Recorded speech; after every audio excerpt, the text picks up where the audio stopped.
Mga kwentong maghahatid ng inspirasyon at aral sa mundo ng palakasan. Sa programang Bida ang Atletang Pilipino, ito ang DZRH TV Match Point. Nagsimula sa pangarap hanggang sa maabot ang tagumpay. Iba't ibang kwento, iba't ibang mukha ng atletang Pilipino. Mas pinatindi, mas pinalakas, at mas pinaaksyon. DZRH TV Match Point.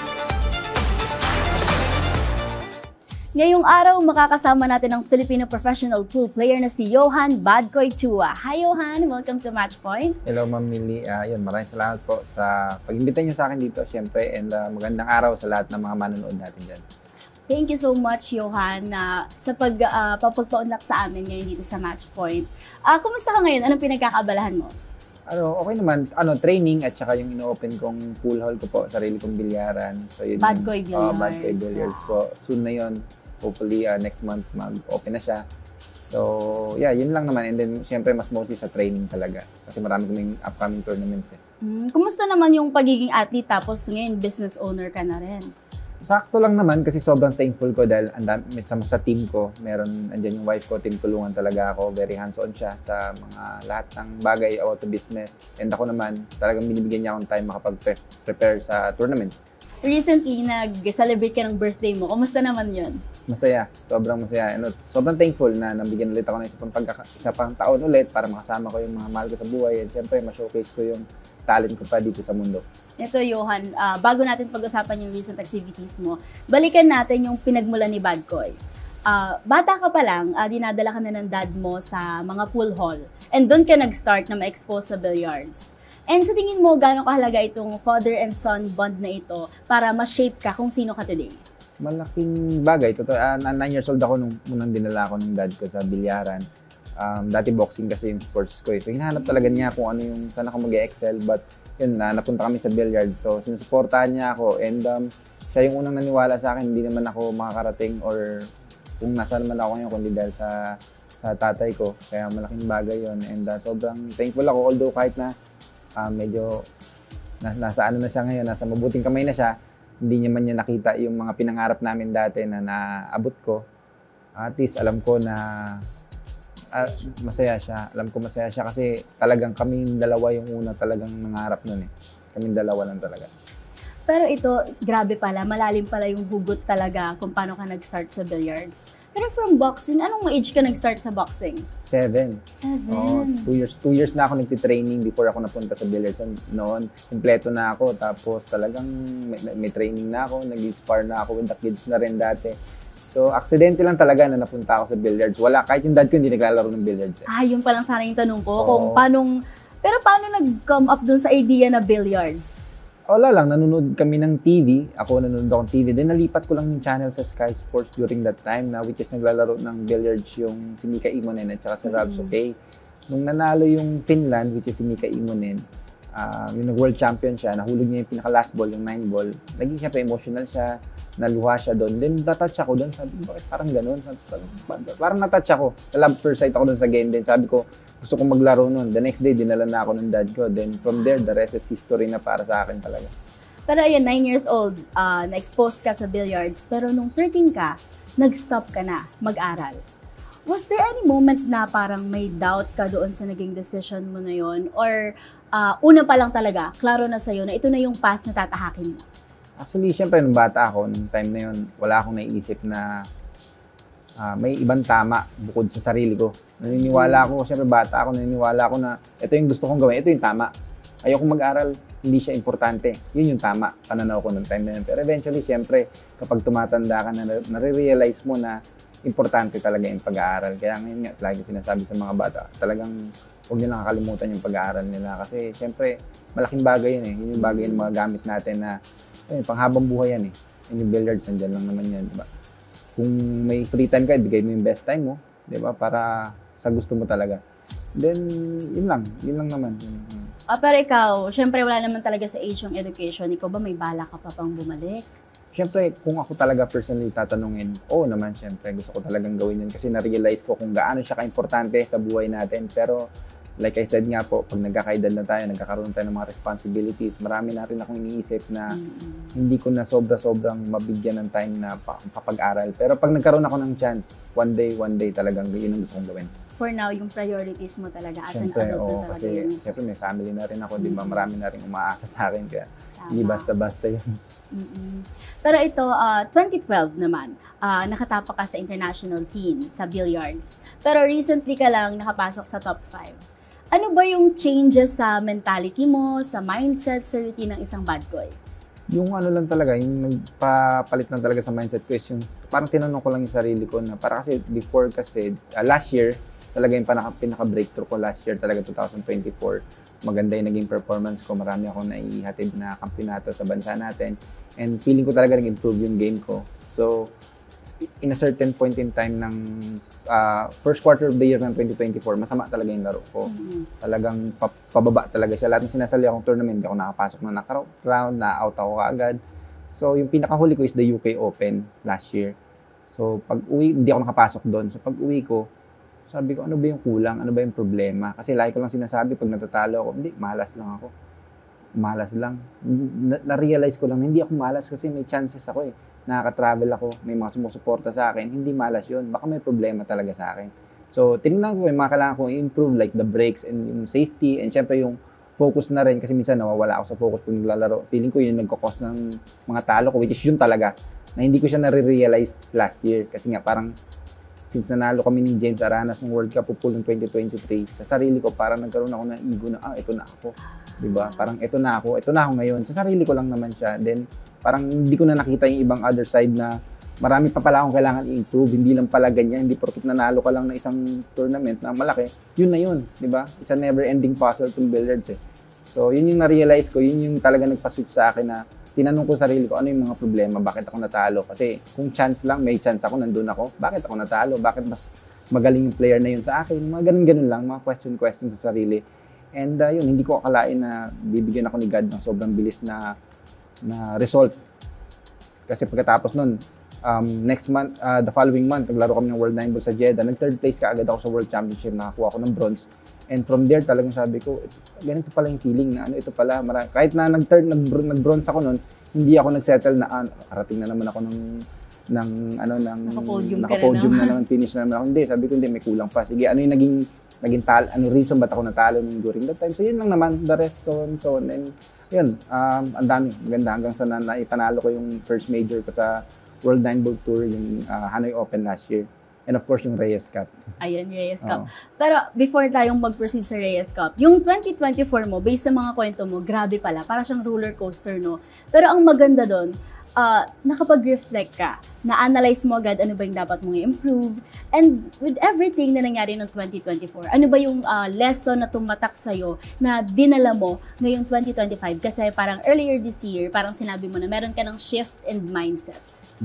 Yung syempre yung pa rin na huwag kang magsisettle kasi nga talagang hindi porket nakapagbigay ka ng panalo kaya sinabi ko is yun na yun, di ba? Marami tayong matututunan sa bawat player, sa bawat tao. So may mga mas better na player sa akin, sa feeling ko, sa sarili ko, lagi ko silang tinitingala sa ngayon and na-appreciate ko na sila. Hindi kagaya few years ago na parang hindi pantay-pantay tayo. Pero pag tinignan mo yung achievement, ang layo ko pala sa kanila, di ba? Yung sa ego ko lang, di pantay-pantay tayo, di ba? Porket nanalo lang ako ng isa. Yun lang naman. Ngayon, na-appreciate ko na sila na better sila, ano yung reason, and nakakuha ko ng mga style sa kanila, nakaka-copy ako, mga ganun. Na-adapt ko siya.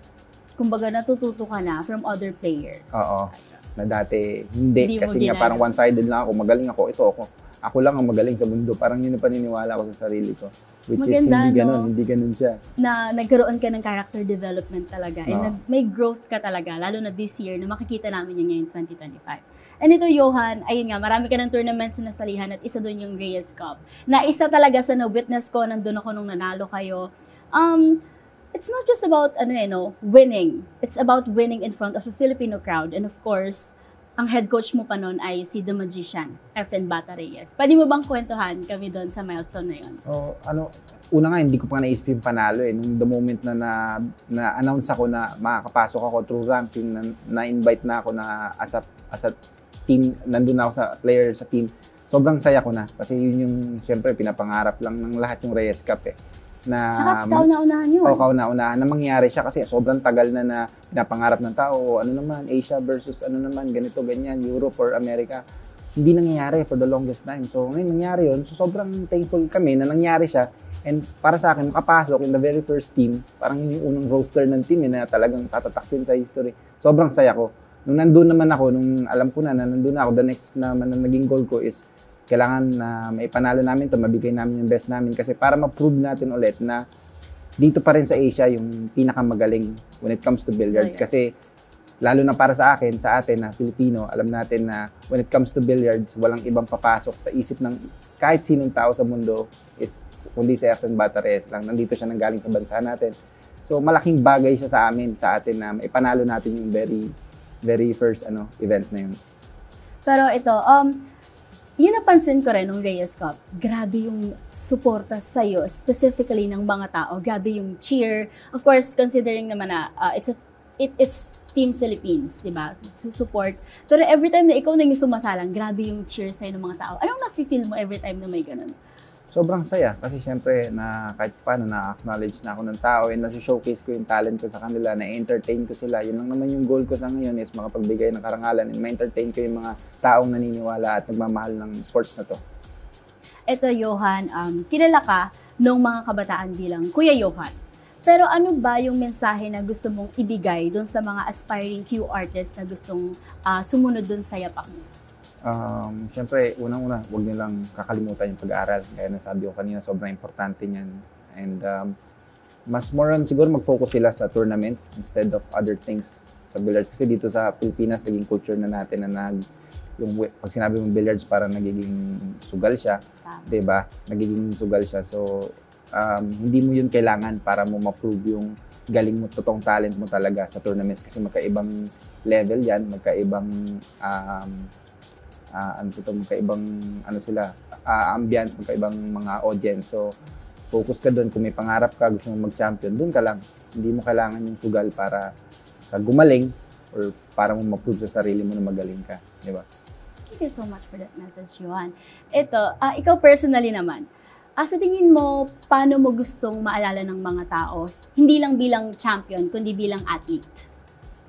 Yung siyempre gusto ko, pag dumating araw na wala na ako dito, maalala nila na once in a while na prove ko sa buong Pilipino na hindi mo kailangan ng, yun nga, maglaro ng sugal para ka maging champion or maging successful ka sa larangan na to. Yun yung gusto ko talagang iiwan sa kanila kasi ako iniwasan ko na talaga yung laro-larong sugal sa bilyaran, yung mga pustahan, yung mga iniwasan ko na talaga siya. So, yun yung gusto ko ma-prove sa mga bata ngayon na hindi nyo kailangan yan. Pwede nyo akong tignan. I've been here for the longest time na rin. More than 2 decades na ng buhay ko. Mahigit kalahati ng buhay ko, nasa bilyaran ako. And I've been there before na rin. And nakita ko yung differences niya. Wala talagang sense siya. And we can prove like si Rubilin Amit din, ganun din siya, di ba? Hindi naman siya naglalaro ng pustahan and she only focus on tournaments but she is a 4-time world champion and more than, lampas niya sa daliri ko yung medalyang dinala niya dito sa bansa natin eh. Tama. Diba? So billiard as a sport talaga. Sports talaga na siya. Iba na siya, hindi na siya kagaya ng dati. Yun yung gusto ko maparating sa mga bagong generation ngayon. And sa mga international tournament na napapatunayan naman natin, yung mga nauwi nating medalya, feel ko naman malaking bagay yun sa papakita sa mga tao na it's really a sport naman talaga. Ayun, Johan, ito naman, nung bata ka, tama ang tawag sa'yo ay bubwit. Konting backgrounder nga lang, bakit bubwit? Kasi nung time dati, nung bata pa nga ako, sobrang maliit talaga ako. So yung dad ko, lagi akong, pag hinahanap ako sa bilyar, mahilig ako sumut sa ilalim ng mga mesa. Diba, nakita ko yung dad ko, naglilingon-lingon na, hinahanap na ako, yung tatay ko. So, nasusuot na ako sa lahat ng ilalim ng mesa. Tapos biglang bubulagain ko lang siya sa harapan niya, magugulat siya, parang bubwit niya na, pag ganun lang siya. Literal pala na bubwit. Parang sabi, parang daga kung saan ako sumusuot.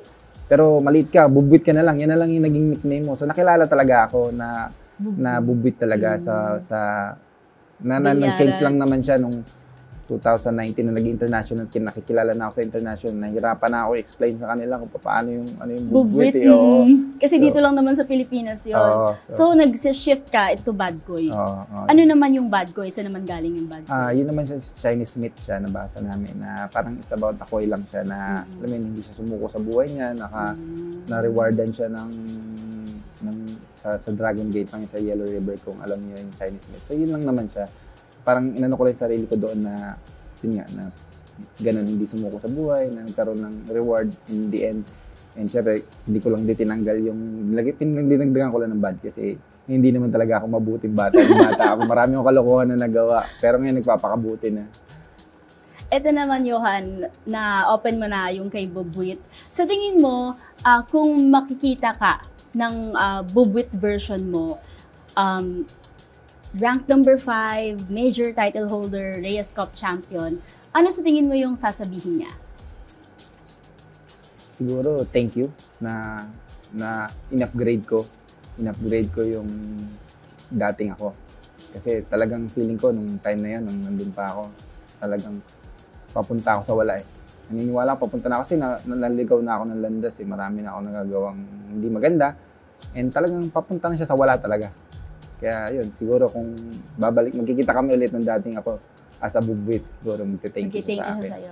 And ikaw naman, pag nag-meet kayo ulit, ano naman yung sasabihin mo sa kanya? Yan din, thank you, syempre, di ba? Kasi kung di dahil dun sa mga experiences na pinagsamahan namin, hindi ko marinig yung tatag na binigay din niya sa akin na huwag mawala ng pag-asa. Malaking bagay yun eh.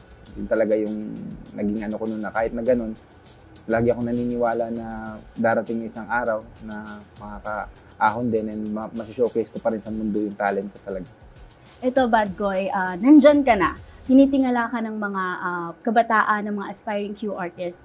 Pero para sa'yo, nasa na ba yung Philippine Billiards ngayon? Ngayon, syempre, nasa map pa rin tayo when pag sinabi mong billiards, Pilipinas pa rin talaga yung isa sa mga magagaling. Pero feeling ko, nag-improve na yung mga ibang bansa dati kasi talagang yung time nila, Sir Efren, nila, Ninong Django, talagang number 1 tayo. Ngayon kasi parang hindi nawawala nga because of the reason na yun nga, marami tayong mga talent na hindi pa nakikita. Sobrang, kung wala akong napuntahan na bansa, kahit saan, ang dami ko na napuntahan na may pinakakasindami ng magaling dito sa atin. Pag sinabi kong magaling, talagang pang world class level talaga. Ang dami dati dito noon. Pero hindi sila nabibigyan ng chance kasi nga, nandun pa rin sila sa mindset ng sugala, ng akala nila, ganun pa rin yung billiards. Hindi na, kailangan pag nag-level, kailangan meron lang mag-stand up na yun nga, masabi na ito yung pwede mong marating, yung potentials mo, ito, 'di ba, na hindi ka lang pang diyan. Ito kaya mong ipakita yan sa buong mundo, ganun. And hopefully sana magising sila, makita nila na yun nga, na hindi ka lang pang diyan. Okay. So marami talagang may potential. Sobra kasi marami pang mas magaling sa akin. As of now, talagang mas marami pang magaling na hindi talaga nabibigyan ng chance. Hindi sila, although hindi nabibigyan ng chance, hindi sila iisip na meron pang other side of the world ng billiards talaga. Now, which is more better than kung nasaan man yung billiards dito sa Pilipinas ngayon. Thank you so much, Johan, sa kwentuhan. Pero syempre, hindi pa tayo tapos. Yeah. Dahil ngayon, meron tayong segment na tinatawag na Match Point Game Mode.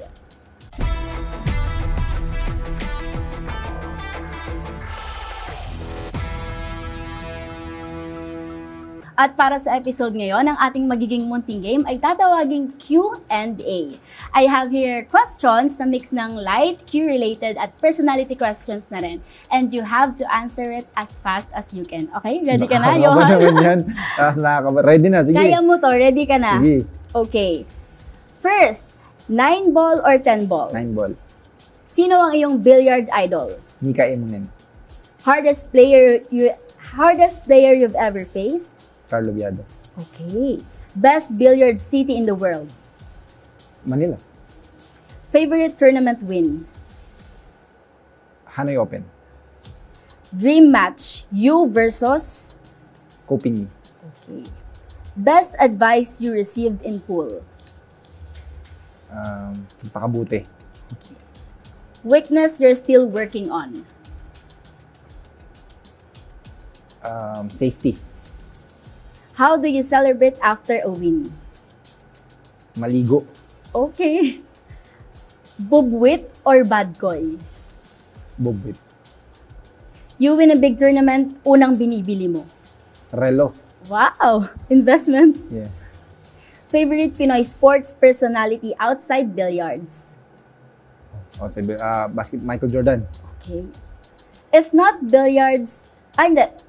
favorite Pinoy sports personality? Oh, Pinoy. naman. Outside billiards, Manny Pacquiao. Okay. If not billiards, anong career mo ngayon? Kung nag-aaral ako, architect. Architect. Okay. Kala ko boxer ang ano mo. Hindi, yung bata ko gusto ko talaga yung architect eh. Lucky charm mo sa game? My wife and my family, my kids. That's so sweet. One word to describe 2024. Unbelievable. One word that teammates would use to describe you. A fighter. Wow. Bad goal talaga. Last, if you could swap lives with any athlete for a day, who would it be? Heidelin Diaz. Why? Gusto ko ma-feel kung ano yung pakiramdam ng manalo ng pinakaunang-unang Olympic gold medal. Kung ano yung pakiramdam ng grabe, siguro nakaka-goosebump yun eh. History. Diba? History yun na hindi na mabubura talaga dito. Thank you so much, Johan, sa game na pagsagot sa ating questions. Ayan, pwede ka nang makahinga. Ito, last na lang, baka meron kang gustong pasalamatan and of course, invite mo na rin ang viewers natin to support you sa mga upcoming tournament mo and ganaps. Go ahead. Ayun, syempre unang gusto kong magpasalamat sa lahat ng fans po na sumusuporta sa larangan ng billiard, sa amin lahat na sumusuporta sa Atletang Pilipino. Maraming salamat po and yun, abangan nyo po, marami po tayong parating na tournament this year. Sana po ay patuloy nyo kami suportahan. Kita-kits tayo doon. Thank you so much, Johan. Thank you, ma'am. Thank you so much. Maraming salamat, Johan, at syempre sa mga patuloy na sumusubaybay sa ating programa. Marami pa tayong kwentong yahatid na tiyak, kapupulutan ng inspirasyon at aral sa mundo ng palakasan. Ako po si Millie Borja. Hanggang sa susunod na linggo, kwento ng atletang Pilipino, dito lang sa DZRH TV, Match Point.